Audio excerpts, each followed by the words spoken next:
നിങ്ങളെല്ലാവരും ഇത് കാണണം. ഇവിടെ ഇപ്പം ഞങ്ങൾ യാത്ര ചെയ്യാൻ വേണ്ടി ബുദ്ധിമുട്ടുന്ന ഒരു കാഴ്ചയാണ് നമ്മളിവിടെ കാണാൻ പോകുന്നത്. എന്താണ് പ്രശ്നം? പ്രശ്നം എന്താ? പ്രശ്നം എന്തുവാ? രണ്ടുപേർക്കും ഫ്രണ്ടിൽ ഇരിക്കണം. നേരത്തെ ഈ പ്രശ്നം ഇല്ലായിരുന്നു. ഇപ്പൊ രണ്ടുപേർക്കും വണ്ടിയുടെ ഫ്രണ്ടിൽ ഇരുന്നാണ്. ആരും പുറകെ ഇരിക്കാൻ തയ്യാറല്ല. അപ്പൂസ് പുറകെ അമ്മയുടെ കൂടെ വാ. തിരിച്ചു വരുമ്പോ അപ്പൂസിനെ പുറമെ ഫ്രണ്ടിൽ ഇരുത്താം. സമ്മതിച്ചോ കിളി? തിരിച്ചു വരുമ്പോ അപ്പൂസിനെ ഫ്രണ്ടിൽ ഇരുത്താൻ സമ്മതിച്ചോ? സമ്മതിച്ചോ? ആ എന്നാ ഇറങ്ങ. ഇതെന്ത് പുറയിരുന്നേ?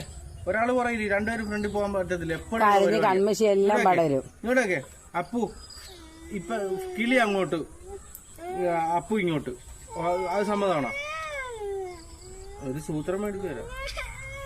നല്ല കുട്ടികൾ ആരാണോ അവര് തന്നെ ഇറങ്ങും, അമ്മച്ചിയെ കൊണ്ട് അലപ്പിക്കാതെ. നമുക്ക് പട്ടിയുടെ ഗ്രേവി മേടിക്കാൻ മോനൊക്കെ. പട്ടിയുടെ ഗ്രേവി മേടിക്കാം, ടോമിയുടെ ഗ്രേവി മേടിക്കാം. ടോമിക്ക് ഗ്രേവി മേടിക്കാം. ഓക്കെ ആണോ? ഓക്കെ. കുഞ്ഞു നാടാക്കടി. യോ കണ്ട അടിച്ചേ? എവിടെ അടിച്ചേ? നല്ല രീതി അടിച്ചു.